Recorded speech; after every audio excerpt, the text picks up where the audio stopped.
Welcome back to Sober Readings, the podcast where we explore recovery literature, personal stories, and paths to living a sober life. I'm your host, Scott, and today I have a special guest joining me. Kate B. is the founder of The Sober School, an online community and coaching program that's helped thousands of women rethink their relationship with alcohol and build fulfilling lives without it.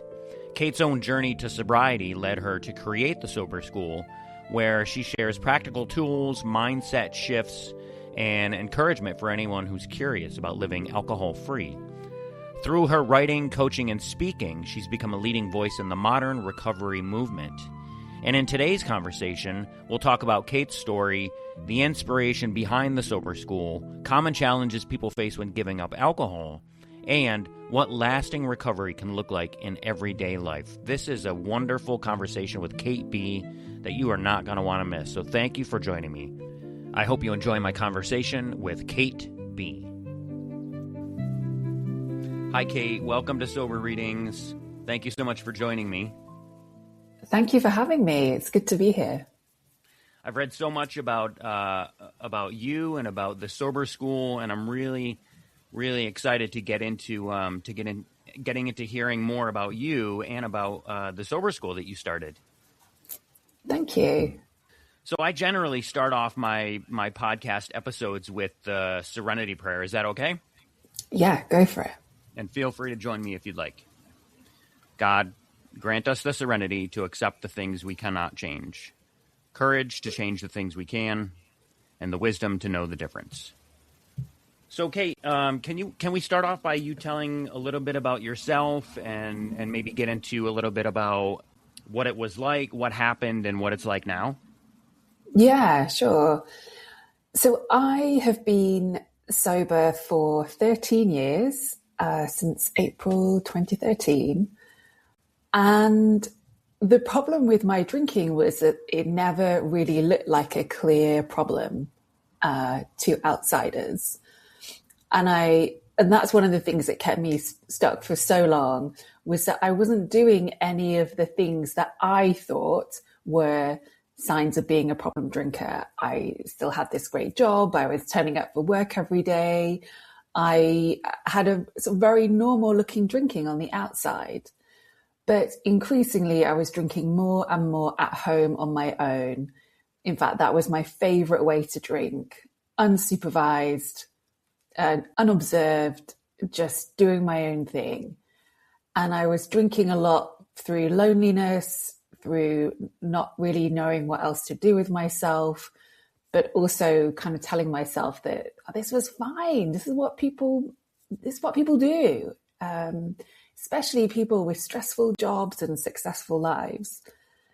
So I think my drinking just, in many ways, it was problematic right from the very beginning. I always felt like I drank in a different way from my friends.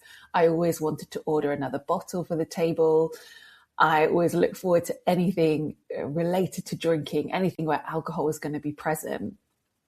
But the thing that really made me stop in the end wasn't a rock bottom moment. Unless you would count suddenly realizing, I can't stop for more than a few days at a time. That was a bit of a wake-up call, because I'd always been able to do that before. But I just had this very, really dark feeling inside that my foot was on the accelerator. I was crossing these lines that I thought I wouldn't cross. And I just knew something very bad was going to happen if I continued. Even though on the outside, like I said, my drinking perhaps didn't look that alarming, but it was. So I can relate to so much of what you just said. In the end, drinking alone, because I wanted to drink the way I wanted to drink without someone telling me no, or you shouldn't be doing that. And then there's also embarrassment in that. Like I would be out to dinner with my wife, and I'm always thinking about the second bottle of wine, like you're talking about, and it's embarrassing to drink like that sometimes, and then justifying my drinking. Well, I'm a grown man, I stayed in this cycle of drinking for a long time because, in the end I lived alone, and I would drive home and say, I'm not going to do this again today. I'm not going to do this again today. and then justify it in my mind. Well, you're an adult. You're a grown man. You can have a drink, and then of course it jumped me right back into that cycle. It sounded like, was your drinking progressive? Yes, it was towards the end. Especially, so January 2013 had started with me saying, oh, I'm going to do dry January. And it had just started to become quite a big thing here in the UK. People would stop drinking for the whole month. And I thought, well, this will be really easy. There won't be any temptations. I know loads of people who are doing it. And I went away on this health and fitness boot camp over the new year because I was so extreme about everything. I wasn't just going to not drink. I was going to eat perfectly and exercise perfectly. I was going to be this perfect human. And, that lasted all of like 4 days. And then I got back, went back to work, had this terrible week at work. And come Friday morning, I just knew I was going to buy some bottles of wine and I was going to drink all Friday evening, all of Saturday, and I'd recover on the Sunday. That was the only way I had with coping with my stress, feelings, overwhelm, everything. And then because I had drunk then when I said I wasn't going to, it was like I just kind of like the car sped up. And so I drank quite heavily throughout that January, drank more in February, in March. At the time, I was working for a TV program, and I would work these really long shifts. And a lot of them were night shifts. So I would start at 9 p.m. and finish at 9 a.m. And my rule had always been, we never drink between shifts, and especially not when you finished a night shift and it's the morning. But all that had gone out the window. And it's crazy to drink between 12-hour shifts because by the time you've got home, you had a shower, you barely have time to sleep, never mind drink and recover from drinking. And I had this one day when a friend of mine who lived near me, she drove me into work and we got in this lift, this like elevator. And as we got out, she said, gosh, that guy next to us really smelled of alcohol, didn't he? And I was like, no, I'm pretty sure that's me. And yeah, that was just such a big wake-up call for me. Yeah, you mentioned extreme, behaviors, talking about eating and your health, and I can totally relate to all that. And I think what happens with a lot of people is that we make these decisions. Well, I'm going to eat healthy, and I might I'm going to eat healthy for a month, which is, for me, it's too big of a goal. I need to do it just for today, which I know now, but back then I didn't know that. Or I say, I'm going to do, like you said, like dry January, like that's too long for me. I need to focus on today. And really what happens is that leads to disappointment. People say just like, in the new year, all right, I'm going to join a gym. I'm going to go to the gym this year. And they make a goal of going every day. And then when they go for 3 days and then stop and miss a day or two, then they're disappointed because they haven't reached that goal. And it's just too big of a goal. It's just too much, rather than say, I'm going to go to the gym once a week and then maybe twice a week in a month from now. So it always leads to disappointment for me when I make, a big goal like that. Yeah, it's a very human temptation to do that, though. Yeah, and then you mentioned you wanted to quit, but you ended up drinking more. Like instead of doing dry January, you end up drinking way more, not only in January, but for the coming months. Yeah, completely, because I had such an all or nothing mindset. And actually, I think perfectionism is something I have done a lot of work on and continue to do so. But that contributed to that. Well, if I cannot do this perfectly, then I am not going to do it at all, which really doesn't get you very far in life. So you mentioned something about willpower. Tell me a little bit more about that. How you think your willpower fails you? Yeah, I think that at that time I had I had no idea that there was more to stopping drinking than just stopping drinking. I really thought it was a willpower issue, and that part of the reason I was in this mess was because I lacked discipline. I was weak. I couldn't control my drinking. And that sat really awkwardly with me as someone who was always pushing to do quite well in other areas of life, and I considered myself to be quite high achieving. So I don't know exactly where along the line I'd pick this up, or whether it's just really present in our culture. But I truly thought that not being able to control your drinking was a sign that you didn't have enough willpower. And then in order to stop drinking, you needed a constant willpower to resist it every single day.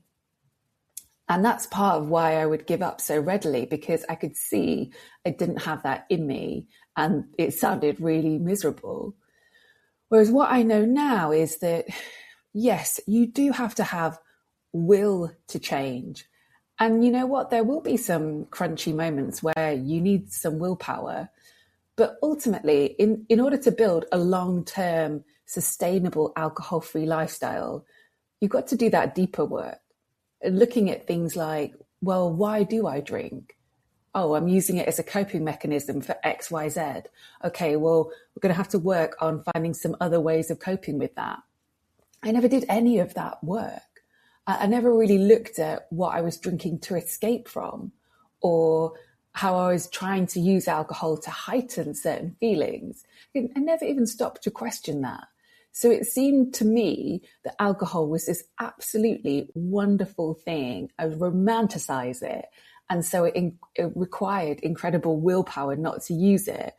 Whereas now I feel much more just kind of neutral about it. And it's easier to not drink something that you feel neutral about. Yeah, I think you're right in that society definitely romanticizes drinking. I mean, we see it everywhere. We see it in commercials. It's just romanticized everywhere in everything we do.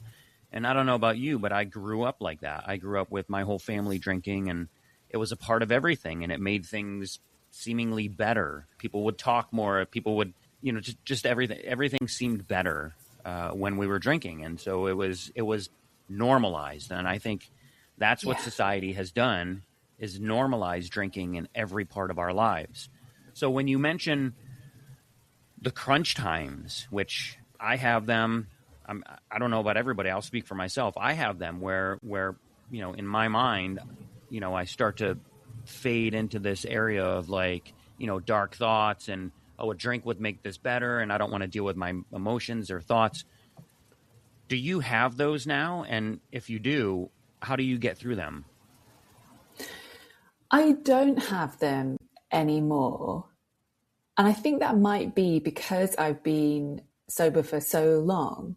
Even when I've had I've been through some very difficult things in recent years, I think you create new neural pathways over time, and your brain learns, okay, actually, when this happens, this is how we cope with it. It creates these new pathways, these new routes to go down. And so I wouldn't say my coping mechanisms are perfect. I still overly rely on sugar, for example, when I'm going through a really tough time. But I also have a lot of other tools in my toolbox.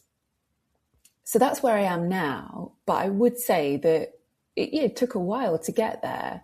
It took a while to not associate having a terrible day at work with drinking, or having a health scare, or all these other things. I almost had to practice that.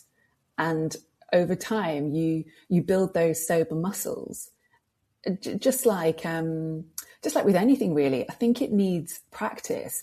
And that's the overwhelming thing when you're at the beginning of the journey, realizing,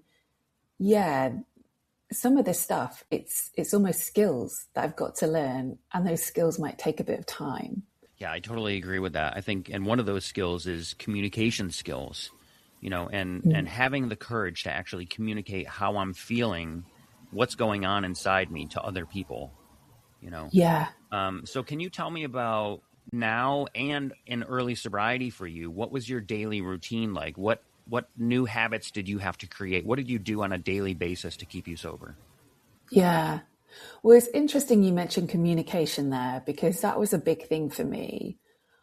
All my previous attempts at stopping drinking had been more or less on my own. I had gone to some AA meetings. There weren't many where I lived. And unfortunately, I think I had a slightly unhelpful experience there, just because on the day I went, a couple of people shared these really dramatic rock bottom stories. And of course, me being me, I walked out going, well, I'm not like them. I'm fine. And so I sort of decided, oh, well, that's not really the place for me. Wrongly or rightly, but probably wrongly, like looking back with the wisdom of hindsight. But that meant I was very alone. And one of the things that really changed for me completely by accident when I did stop drinking is I stumbled across a blog written by someone who's just a little bit older than me, but she sounded so like me and she'd stopped drinking. And so I started following her. And this was, 13 years ago, in the days when lots of people were writing blogs anonymously and you could find them and comment on them. And so I decided I was going to do the same thing. I started writing my own story, and I was a journalist, so I really enjoyed writing. It was a very cathartic way for me to process stuff. And I began commenting on other people's stuff and they commented on mine. And I think without realizing, I created this community and almost this accountability, even though it was online and in a slightly sort of clunky way of communicating. And for the first time ever, I felt seen in what I was doing in my goals. So to answer your question about my daily routine, I used to do something at either end of the day. I'd start the morning by connecting either by reading someone else's post, like what they were going through, or by reading a book. I must have read every sober memoir there was on the planet. And then planning ahead, like what I was going to do at the end of the day, because it was always the end of the day that was harder for me. Deciding, am I going to go go to the gym? Am I going to go try and meet up with a friend? Like, well, what are we going to do? Because I don't want to go anywhere and end up drinking. So I was really, yes, it sounds so boring. I was planning ahead, connecting and working on my sobriety, which was something I hadn't done before, which sounds so silly now, but I just hadn't put any effort into it. I hadn't treated it like this project, this thing that needed nurturing and needed care. And it did. So you said you started a blog early on in sobriety. Did you have a sponsor at that time? I didn't. Did you not go there? Okay. And so what are some of the things that you would blog about? How vulnerable did you get in this blog? Yeah, pretty vulnerable. It was kind of me sharing my drinking, my experiences, what I was doing to try and stay sober, because I was so new to it. I truly felt like I was the only person in the world who drank in the way I did. And by that, I mean drinking huge amounts and then getting up the next day and doing this Oscar-winning performance of a normal person who was feeling just fine. And it was so heartening to me to share that and have other people go, yeah, I get that.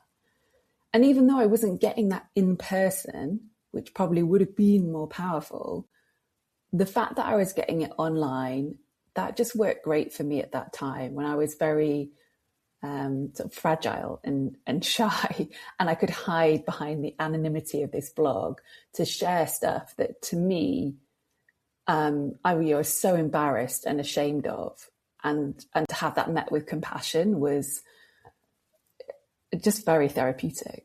What keeps so many people away from sobriety, what keeps so many people drinking, is that feeling of I'm alone, I'm different, nobody can relate to me. And that's why I asked about the blog and how vulnerable you get, because I think what happens I go to AA, and so in AA meetings, and I'm sure you know, like people get vulnerable. People, they have the courage to say things that they normally wouldn't tell other people, and what happens is people in the meeting can relate to those things, and that's how. And I think that's that's probably how what happened with your blog is that it gave women courage to come out themselves and tell their story, and then in doing so, they relate. They would realize that they're not alone. Like you're not alone. That wow, other people are actually doing the things that I was doing, and they've been able to stop drinking. And it's amazing how that kind of snowballs from one person to the next. Oh, absolutely. And what I do now with the Sober School, having moved on from my anonymous personal blog, is essentially the same. People don't realize that when they come to join the Sober School, that they're often like, well, I don't really need a community. Oh, that sounds nice, but whatever. And actually, it's the thing that everybody raves about later, is that they have been able to make this connection. And yeah, obviously I'm doing it all online, and it's possible for people to do that without revealing their name, their face, all of that stuff. And I think sometimes people need that to get started. But at the heart of it is connection. I think that's so important. However you get that, you need that connection with someone else. Otherwise, you continue with this story that we've talked about, that we're the only ones, and we're not. And I'm glad you brought up writing and how cathartic it can be. And I will shamelessly say that I wrote a book. I wrote a memoir about 5 years ago, and the same exact thing. Like it was so therapeutic and cathartic for me. And I just tell my friends, like, yes, you all should write a book, because it's like, it's this huge fourth step, where I'm writing out my entire life and taking responsibility for it. And then putting it out into the world and publishing it. And it's so scary and it's so fearful, but man, did it really, really help my sobriety. Yeah, I love that. Oh, that's amazing. I have thought about trying to write a memoir myself. I don't know, maybe I will do it. So I'm so impressed when someone says they have actually done it. I encourage you to do it. It is definitely definitely helpful. So since you brought up the Sober School, let's talk about that. I'd like to hear, can you tell me more about how it started, how the concept of the Sober School came up, and how it works? Yeah. So after I stopped drinking, as I said, kind of bringing together this very haphazard approach to recovery, but was kind of working for me. And, and I started following these blogs, and people said, oh, you need to read this, do this, all this stuff that was working for me. And I began to have these kind of breakthroughs around the rest of my life. And I decided I wanted to change career. I wasn't happy in the job I was doing. And so I enrolled in this course about how to find your perfect career. And back then, I had never taken an online course. I didn't really know what that was. But it was this really cool course, and it had this Facebook community, and you'd meet on, I don't know if it was Zoom or something else. And I remember when I was doing this course and I was buddied up with someone, as we were kind of holding each other accountable, I remember thinking, wow, I wish there was something like this for people, women like me, who maybe don't want to go to meetings in person, like for whatever reason, people who would quite enjoy this online aspect of it. Because I just had a feeling about that. And so I sat on the idea for quite a long time, sort of waiting for someone else to do that. And then this one day I was on a train, I was reading a newspaper that someone had left on the seat next to me. And there was an article in the newspaper about this new funding body that had been set up in the UK, and they were offering small grants to people who had an idea for a business with a social mission.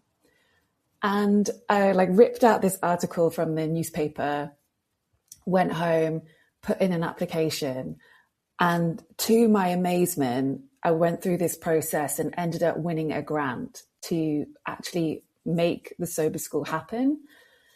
And I think because I'd convinced these people to give me a grant to start this, and they thought it was a great idea and they thought I would do it, it got me to do it. I really truly believe I wouldn't have done it without that grant. I'm so grateful to them.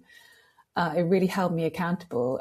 And so I pulled the trigger on this idea I'd had to create an online course with practical stuff, like things for people to read, learn, watch, and an online community that people could participate in anonymously. I grew up in the rural England. I know what it's like not to really be able to go to a meeting without traveling for a long time. Or maybe you're like me and you go to one or two meetings and it's just not quite the right fit for whatever reason. And wrongly or rightly, you decide that isn't for you. I think, I just wanted something online for people. And it didn't really take off for quite a long time. But interestingly, during 2020, 2021, when we suddenly all moved a lot more online, suddenly people kind of said, oh yeah, this is actually something I'm looking for. And so now the Sober School's been going for 10 years. I actually only work with women. It's just a gut feeling I had in the beginning that sometimes I think women need the safety of a single sex space. And my website's horribly pink in places and girly. It seems to repel all the guys anyway. I never have men coming to me saying, oh, can I join? They just know. And that's kind of how we've ended up where we are. That's amazing. And what I thought about was when the word that came to mind was ambition, and fear. And I think that's what some of us, maybe a lot of us, get from sobriety is the ability to work through that fear. An ambitious idea like yours, like the Sober School, comes up. Maybe in the past I might have said, I don't know how to do that. Like, I can't do that. Why do I think I could do that? But then in sobriety, well, why can't I do that? Okay, let's take the first step in figuring out how to get this done. And then you apply for this grant. And then 10 years later, here you are helping thousands of women. It's amazing. Thank you. Yeah, it's such a good example. We were talking earlier on about how you can't picture the future. You just take it one day at a time. And the Sober School has been a great lesson for me personally in taking things one step at a time. So when I started, I didn't even know how you made a thing called a website. And I just had to figure it out bit by bit. And I didn't know if people would be interested in what I was doing. I had this inkling from writing my blog previously that there were people out there. But yeah, I truly feel it was like the universe telling me, giving me all these signs that this was the right thing to do. And because I was sober and alcohol free, I could actually listen to those signs and take action. Even applying for the grant, I could have so easily forgotten about that. But, it was just one step of many that made this come together. Yeah. Yeah, and I can relate to that even with this podcast. When I started this podcast, I had no idea what I was doing, no idea if anybody would be interested in listening. But what I did know is that what I do is on a daily basis, I read like daily reflections and the 24 hours and just sober literature. And what that did was help. It continues on a daily basis to help me in my sobriety because I get to read this stuff. And it just keeps it in the forefront of my mind every day. And then, it starts to catch on and start, people tell me they enjoy it. And it's really interesting how that works. I love that. Yeah. And you're protecting your own sobriety with that. Absolutely. And I feel with the Sober School, I have done that as well because just constantly surrounded by reminders of how difficult life is for people who are drinking and also how amazing it is when you stop drinking. I find that really heartening. Yeah, and I love that the Sober School gives women an alternative to AA, because I think, like you said, it's not for everyone. I mean, I can tell you it is for me. It's changed my life, and I've formed relationships with people that I never thought I would have. And I go to a 6:45 a.m. meeting every day, which seems nuts to most people, but I get up early and I go to this meeting, and it just puts it right there in my face in the morning, and it's a beautiful way to start my day.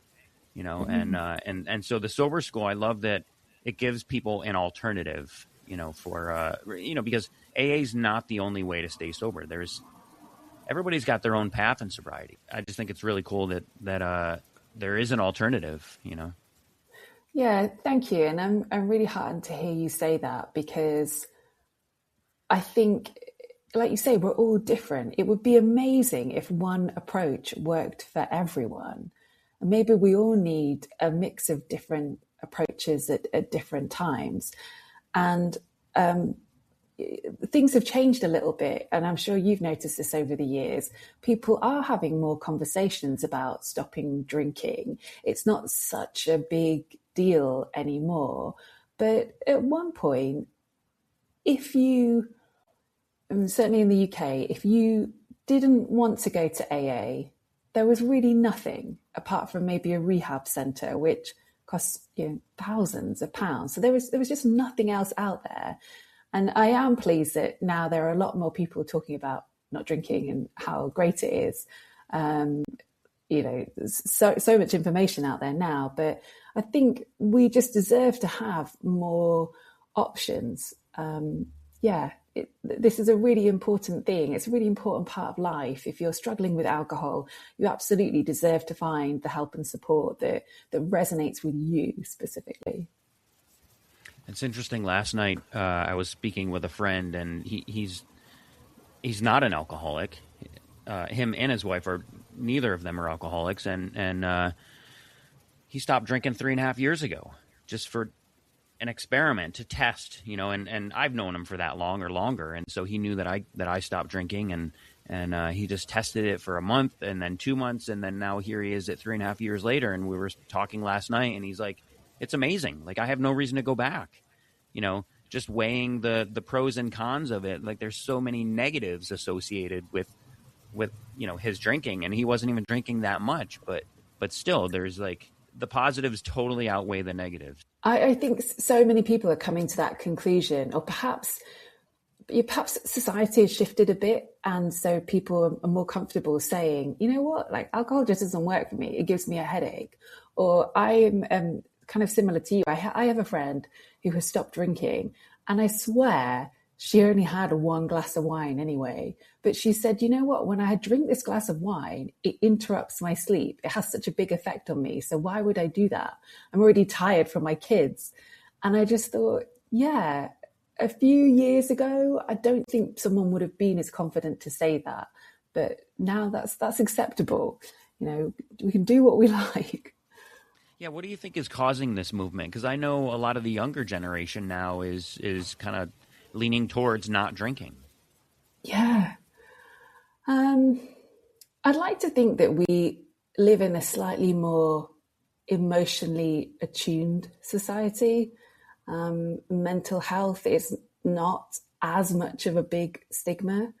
It still is stigmatized in some places. But I think we're just more willing to have conversations about how we take care of ourselves, about self-care, and realizing that alcohol is this drug that has been normalized and glamorized and romanticized, but it has this dark side to it. It has all these consequences. And in this world we live in, where we're concerned about ultra processed foods and getting enough sleep, and we're wearing fitness watches and trackers, I think it would be a bit crazy if we were still blindly pursuing alcohol as the answer to everything. So maybe we're just more concerned about health in general.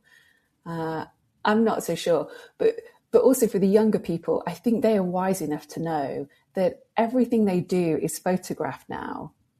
I grew up as I think you did, in a time when I made some really big mistakes, but no one was around to put it on Instagram or Facebook. So you have to be careful about that nowadays. Thank God for that. Yeah. Oh, thank goodness. Yeah. There's some topics here that you wanted to explore, and one of them, and I think I bring this up because I think a lot of women are probably going to listen to this, and so it says, why so many women, alcohol and menopause. Do you want to say more about that? Yeah. So I work with a lot of women in perimenopause, or they are just kind of entering menopause. And I think when you hit that time in life, your hormones are changing, your sleep is changing, it's more interrupted.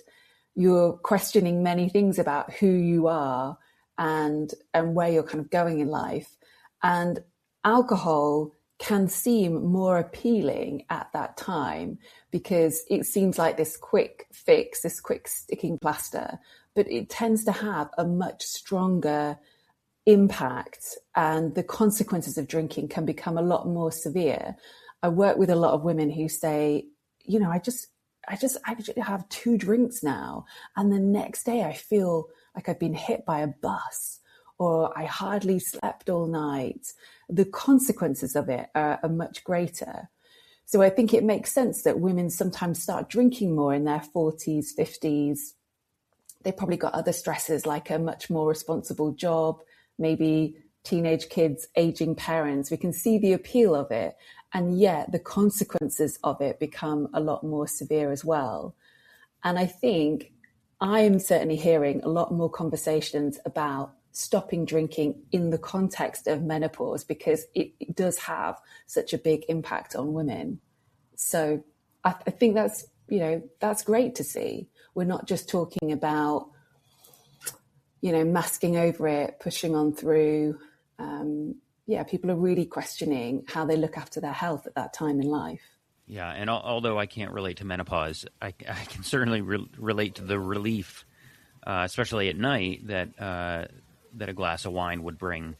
And I would always tell myself, well, this is going to help me sleep. And if I have 2, then I'll just sleep longer. Or if I have 3, then I might sleep through the night. And obviously that was not the case. I would always wake up at any hour, multiple hours of the night. So that's really interesting, and that actually makes symptoms worse. Oh, completely. And the hard one about sleep is it can take a little while to fix itself. I don't know what your experience was of that, but if you are using alcohol to knock yourself out at night, as many people get into the habit of, when you take that away, you might go through this adjustment phase of not being able to get to sleep and then maybe still waking in the night, which again, for some people can seem evidence that this sobriety stuff is rubbish. This isn't making me feel better. Look how much I'm struggling. But, I promise in the long term, as I'm sure you found, Scott, you become a much better sleeper as a sober person. It just takes a while. Absolutely. And that's a good segue into the next topic that you wanted to explore here, was what changes in the first 90 days without alcohol? Sleep patterns for sure. Yeah. I think you're on a bit of a roller coaster for those first 90 days. For some people, when they stop drinking, your anxiety can spike a little bit. You're probably a bit stressed anyway because you are juggling this big thing. You're taking this big pattern, this big habit out of your life. And so initially you're maybe tired, you're grumpy, you're dealing with cravings. I understand. I have so much empathy now when I look back on myself who kept trying to stop drinking for a couple of days and thinking, this is awful. So the beginning of your 90 days might be a bit of a rough ride. But the thing is that if you continue, you do see these improvements to your body, like to the way your organs are functioning, to your mental health. That anxiety does creep back down again. You're sleeping better, you're eating better. And with a 90-day kind of period of time, you get enough time to practice some of these new habits that you've got to establish. Like if your Achilles heel is a Friday evening, well, think how many times you can practice not drinking on a Friday. And it's that kind of practice and those routines and rhythms that you've got to work on and improve. But I know when I got to 90 days, it really felt like so good. That was the longest period of time I'd ever done. And I felt like my health was so much better. I was stronger, fitter, sleeping better, drinking more water. It was a really high moment in my life. Yeah, I wanted to mention dry drunk, and I'm sure you've heard the term. And so I've heard this when people put down the drink and think, well, that's the answer. I just need to stop drinking or jogging or whatever it is I'm doing. I just need to stop that and I'll be okay. And then they're not, because they're a dry drunk because, in the program we say, well, you're not working a program. You quit drinking and you think that's the answer. So, and the program doesn't have to be AA. It could be the sober school or something else. But I think the point is you have to do something because life can get even more chaotic when you stop drinking because, if I'm not dealing with the underlying issues, they're still there. And then on top of that, I'm dealing with emotions, whereas in the past I would just drown the emotions with alcohol. And I'm dealing with life on life's terms rather than my terms, which is I'm going to drink right through it and then forget about it until tomorrow and then continue that cycle again. You mentioned the word calmness. And so, yeah, I think, like I said, in the first 90 days or even farther, life can be chaotic and there's a lot of anxiety. How do you get to calm a life of, because I think for me anyway, that was, that's the whole point is I don't want chaos in my life. I want to be calm and peaceful. How do you get to that? Yeah, I think a little bit of the reaching the calmness for me has actually been an acceptance that life is 50-50. And what I mean by that is about half the time, it's going to be great. You're in the positive 50 of life. And the other half the time, you're in the less good, the negative 50. Because a big part of my drinking was about trying to avoid the negative feelings. Any kind of negative feeling, actually, I just thought, no, I don't want this. I'm going to try and chase those good feelings. I'm going to squash down anything unpleasant. I was actually so out of touch with my feelings that if you'd asked me to name my feelings, I could probably have just told you like sad, bad, angry. There's a feelings wheel that you can get online now, and I've got about 100 feelings on. It's really amazing to look at if you aren't very good at naming your feelings. Yeah, for me, part of that calmness has come from recognizing, you know what, actually, it's okay to have a bad day. I can manage a bad day. The world is not going to end. Tomorrow might still be a good day. And I need this balance because I wouldn't know peace if I didn't know stress. And I wouldn't know joy if I didn't know sadness. Like I get to experience the whole of life. And that view, as I say, is so different to where I was when I was drinking, when I almost felt entitled to be happy all the time. But at the same time, I had this incredibly negative outlook on life. And I was always kind of watching for the things that were unfair, the things that were happening to me that shouldn't be happening. To answer your question about the calmness, yeah, it's about keeping perspective, about knowing that actually a feeling is just really a vibration in my body. It will pass. Everything will pass. The good times and the bad times will pass. But also having tools to deal with them. And we've talked about communicating with other people, sharing stuff with other people. That's been a big thing for me to learn, because when I was growing up, the message I always received was, you keep that stuff to yourself. You don't burden anyone with your problems. Just, push that down, like distract yourself. Yeah, so I feel like I'm rambling on here. I don't think there's one clear-cut, easy way to get to that calmness. I think you're right. But I love that you use the word acceptance, and you mentioned being human, and emotions are part of being human, and we have to realize that. Okay, I'm feeling these emotions, and awareness is a big thing. Okay, now what emotion am I feeling? And I think for me, one thing that I've learned is the pause. I don't have to act or react, I should say, on every emotion. Just being aware of, okay, I'm having this emotion now. Maybe it's anger, maybe it's sadness. I don't have to do anything. I just have to realize that's, naming it, like you said, that's a good start. And acceptance, we have in the big book of Alcoholics Anonymous, this acceptance passage. It's actually from one of the stories in the back of the book, and it basically, it says, and acceptance is the answer to all my problems today. If I'm disturbed, it is because I find some person, place, thing, or situation, some fact of life unacceptable to me, and I can find no serenity until I accept that person, place, thing, or situation as being exactly the way it is supposed to be at this moment. And so basically that's like saying, yes, there are outside issues going on, but it doesn't have to affect my insides. Yeah, I love that.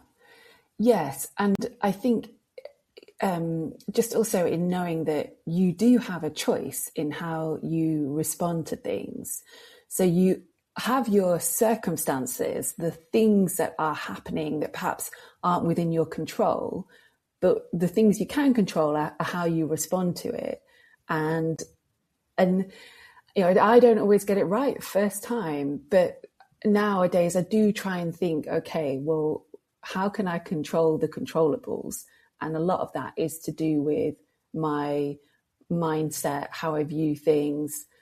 And one of the things I am pretty dedicated to is a daily gratitude practice. Because, like I said, I had such a negative outlook on life before. And I know gratitude's seen as a bit cheesy, but you know what? It really does help you choose things to be grateful for, especially when life isn't going the way you want it to. I love the daily gratitude thing. Staying positive is very important. And, they say that, for me, doing the gratitude list in the morning, it's absolutely a great way to stay positive, to start my day off on a positive note. And it makes such a huge difference. Yeah, definitely. Yeah. You can put your brain to work on finding things to complain about or things to be positive. Yeah. Yeah, for sure. So let's go back to talking about the sober school. If there's women out there that are looking for help, maybe that want to consider stop drinking or whatever, can you tell a little bit more about the sober school and what you would offer them? So at the sober school, I have a range of different things. I have plenty of free resources if someone is looking for a pep talk or a guide or just wants to watch some of my videos. I must have done blog videos on every topic under the sun. So that's all at thesoberschool.com. But yeah, really the main work I do is I run this group program, and we run it in cohorts like a proper school with a start date and an end date. And I bring together a group of women who are all saying, you know what, for this period of time, it's a 6-week program, I really want to focus on not drinking. So they come in with that mindset, and throughout the course, they get a daily video from me with a small teaching, a small something to do. And they have a little bit of homework that normally involves posting on our community or on our app, like sharing something. So I'm giving people that work to do on themselves. And then we also have Zoom calls and places to connect and chat, so people can build up that community and start building up their sober friends. Because most of these women are like me in that for whatever reason, they don't want to venture outside the home to talk about this. They want to do something online. But my goal with the course is to not only give them the really practical stuff, like how to deal with a craving when you you just want to drink and you can't stop thinking about it. So we talk about that stuff, but also it's the mindset work, the gratitude, this becoming more aware of actually why you were drinking and whether alcohol really fixed those things. Because when we get into those conversations, it's actually astounding what a bad job alcohol does of fixing our so-called problems. But you can't see that in the moment.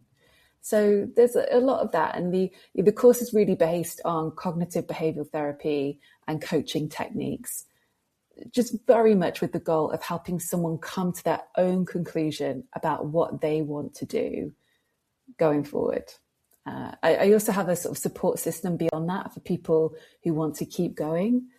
I always say, like, my goal is to show people that alcohol-free living can just be the best decision you've ever made.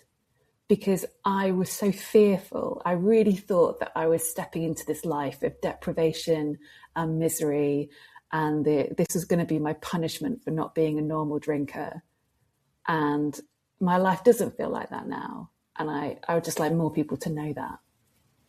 Yeah, I think for me, for sure, and I think a lot of other people think, well, what's my life going to be like if I'm not drinking? You know, because so much is surrounded by alcohol. And how am I going to go out with my friends when they're drinking and I'm not drinking? And one of the sayings that I love is, what other people think of me is none of my business. You know, so if I go out, I shouldn't be concerned about what they're thinking of me. I have to be looking out for myself. So do you think, or do you at the Sober School encourage total abstinence, or is it more case by case? It is total abstinence. I know there are other programs out there now that are sort of saying, hey, join this program and then stop drinking whenever you like, or just drink less. That I think there's a huge market for people who just want to drink less, of course.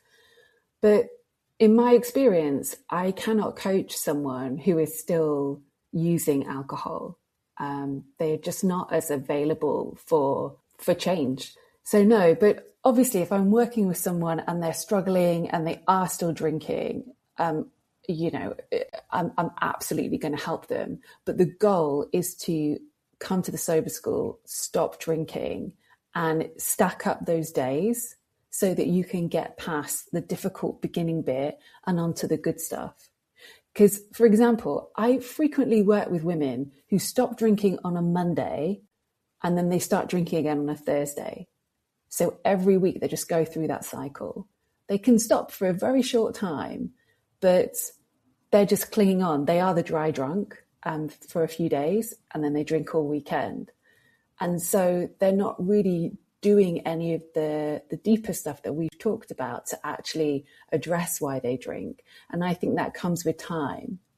So sometimes I feel like I'm dancing on the head of a pin because I'm trying not to say anything that's overwhelming for people.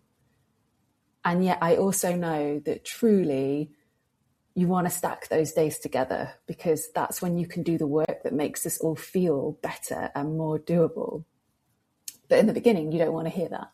One of the things we say in Alcoholics Anonymous is, if you're questioning whether or not you're an alcoholic, you might be an alcoholic. So do you find that, I'm sure you don't say that to people at the Sober School, but do you find that same thing? Like, if you're coming to me at the Sober School for help, you think you might have an issue with alcohol, right?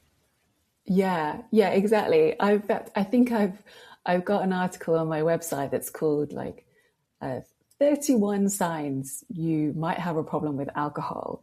And yeah, I don't use the word alcoholic because I've noticed that seems to scare the women I work with. They do not want to be labeled with that.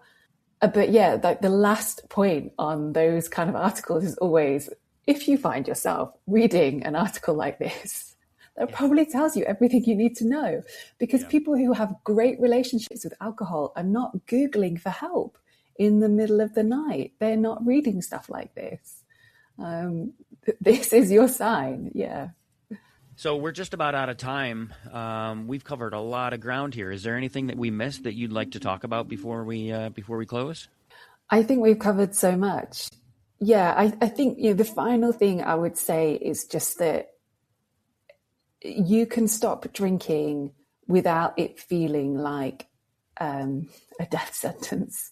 I really thought I was saying goodbye to all the fun, all the sparkle, all the good times, because I've been such a regular drinker that all those positive times were associated with alcohol for me. So it's very hard to imagine changing.